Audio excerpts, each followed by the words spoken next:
13 जनवरी साल 2012 शाम के 7:15 पर दुनिया का सबसे बड़ा इटालियन क्रूज जहाज अपने 7 दिन के यूरोपीय दौरे के लिए निकला है और इस जहाज का नाम कोस्टा कनकॉर्डिया है। और ये जहाज टाइटैनिक से साइज में तो बड़ा है ही, इसके अलावा इसमें टाइटैनिक से 2000 ज्यादा लोग यात्रा कर सकते हैं। इसी वजह से आज इस जहाज में 4252 लोग सफर कर रहे हैं। और इस जहाज की पहली मंजिल इटली का समोना शहर है, जहाँ इस जहाज को पहुँचने में 1 दिन का समय लगेगा। लेकिन जहाज को अभी चले हुए 2 से 2.5 घंटे ही हुए थे कि जहाज अपना रास्ता भटक जाता है। ये कोई टेक्निकल प्रॉब्लम नहीं थी, बल्कि कैप्टन ऐसा जानबूझकर करते हैं अपनी गर्लफ्रेंड और अपने सीनियर को ये दिखाने के लिए कि वो कितने बड़े हेवी ड्राइवर हैं। और वो इस जहाज को एक आइलैंड के पास से गुजारते हैं। लेकिन 9:45 पर जहाज का निचला हिस्सा आइलैंड की पहाड़ी से टकरा जाता है और पूरे जहाज की लाइट गुल हो जाती है और सभी इंजन जोरदार धमाके के साथ फेल हो जाते हैं। अब जहाज में पानी भरने लगता है और जहाज एक साइड से काफी टेढ़ा हो जाता है। लेकिन जहाज कैप्टन अभी भी यात्रियों से ये बात छुपा रहा था और जहाज का कप्तान मौका देखकर इस जहाज को छोड़कर भाग जाता है। इस हादसे के बाद बचाव टीम से संपर्क किया जाता है और ये रेस्क्यू ऑपरेशन काफी दिन तक चलता है, जिसमें 32 लोगों की जान चली जाती है। और इस जहाज को रेस्क्यू करने में और दोबारा से सीधा करने में इस जहाज की कीमत से 3 गुना ज्यादा धन इस जहाज की कंपनी को खर्च करना पड़ता है। तो चलिए आज इस वीडियो में हम जानते हैं इटली का सबसे बड़ा कोस्टा कनकॉर्डिया जहाज के डूबने की पूरी स्टोरी के बारे में। दोस्तों, अगर आपने वीडियो यहाँ तक देख ली है तो चैनल को सब्सक्राइब करके वीडियो को लाइक जरूर कर दें। जब आप लाइक कमेंट करते हैं तो हमारा मनोबल बढ़ता है। तो चलिए शुरू करते हैं। 12 अप्रैल 1912 को दुनिया का सबसे बड़ा जहाज अपनी पहली यात्रा के लिए निकलता है, जिसका नाम टाइटैनिक था। उस समय उसके बारे में बोला गया था कि इस जहाज को खुद भगवान भी धरती पर आकर नहीं डुबो सकते हैं। लेकिन इस जहाज की पहली यात्रा ही इसकी आखिरी यात्रा बन जाती है और ये जहाज कभी भी लौट कर नहीं आता है, क्योंकि ये जहाज अटलांटिक महासागर में डूब जाता है।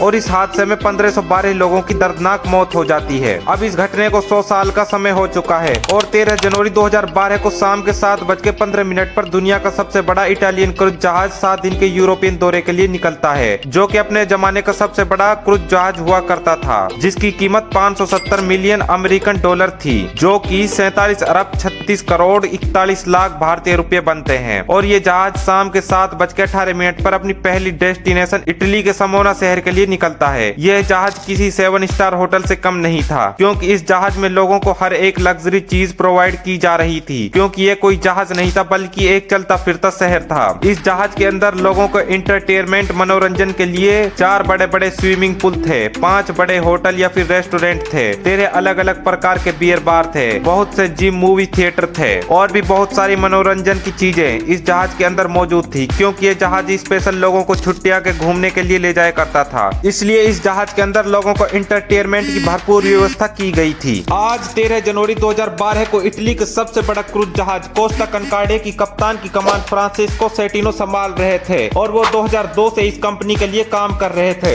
इस जहाज में टाइटैनिक जहाज से 2000 ज्यादा लोग यात्रा कर सकते थे, इसलिए आज इस जहाज के अंदर 4252 लोग सफर कर रहे थे। इस जहाज की पहली मंजिल इटली का समोना शहर था, जहाँ इस जहाज को पहुँचने में करीब 1 दिन का समय लगने वाला था। लेकिन अभी जहाज को चले हुए महज 2 से 2.5 घंटे का समय हुआ था कि ये जहाज अपने रास्ता भटक जाता है। हालांकि ये कोई टेक्निकल इशू नहीं था, बल्कि जहाज के कप्तान जानबूझकर जहाज को गलत रास्ते पर ले जाते हैं। ऐसा ही इस जहाज के कैप्टन ने किया, क्योंकि वो इस जहाज को इटली देश के गिग्लियो आइलैंड के पास से गुजारना चाहते थे, ताकि इस आइलैंड के लोग इस जहाज की विशालता का आनंद ले सकें। और इसके साथ ही वो अपनी गर्लफ्रेंड और अपने सीनियर कैप्टन, जो कि गिग्लियो आइलैंड पर रहा करता था, उन्हें ये दिखाने के लिए कि वो कितने बड़े हैवी ड्राइवर हैं, इस जहाज से आइलैंड के पास से गुजरते हैं, वो भी काफी ज्यादा स्पीड में। और जब वो किनारे से महज 150 मीटर की दूरी पर पहुंच जाते हैं, तभी वो अपने सीनियर कैप्टन को कॉल करते हैं और कहते हैं कि वो आइलैंड के काफी करीब से गुजरेंगे तो सायरन बजा देंगे, क्योंकि हम आपको ट्रिब्यूट देना चाहते हैं। लेकिन तब सीनियर कैप्टन कहता है कि मैं आज आइलैंड पर नहीं हूँ, इटली के किसी शहर में गया हूँ। ऐसा बोलकर वो फोन काट देते हैं। लेकिन इसके कुछ मिनट बाद एक जोरदार आवाज होती है और जहाज का निचला हिस्सा आइलैंड की पहाड़ी से टकरा जाता है। जहाज में करीब 70 मीटर लंबा छेद या फिर कहें तो घाव हो जाता है और जहाज में पानी भरने लगता है। और जहां पर यह हादसा हुआ था, तब यह जहाज किनारे से महज 100 मीटर की दूरी पर ही था। जैसे ही जहाज किनारे से टकराया तो जहाज की लाइट गुल हो गई और लोग इधर उधर भागने लगे। तब कप्तान ने एक अनाउंसमेंट की। उसने यात्रियों को सच्चाई बताने की बजाय ये कहा कि जहाज में कोई तकनीकी प्रॉब्लम हो गई है, इसलिए जहाज की लाइट चली गई है। इसलिए आप घबराए नहीं, बहुत ही जल्द हमारे इंजीनियर इस प्रॉब्लम को सॉल्व कर देंगे। जहाज के टकराने और लोगों की हड़कंप को सुनकर इस जहाज के जूनियर कैप्टन, जो कि अपने कमरे में आराम कर रहे थे, उनकी आंखें खुली और वो समझ गए कि कोई बड़ी दुर्घटना घटी है।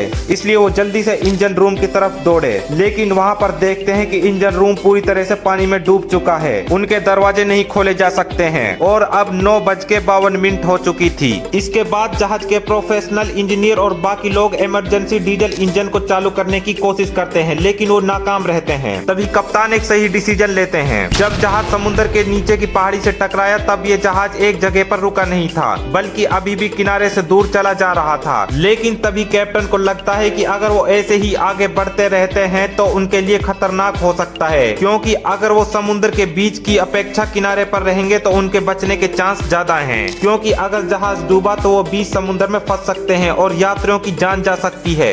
इसलिए वो तुरंत जहाज को यू टर्न मोड़ लेते हैं। लेकिन जैसे ही जहाज को उन्होंने मोड़ा तो जहाज एक साइड से काफी ज्यादा झुक गया था।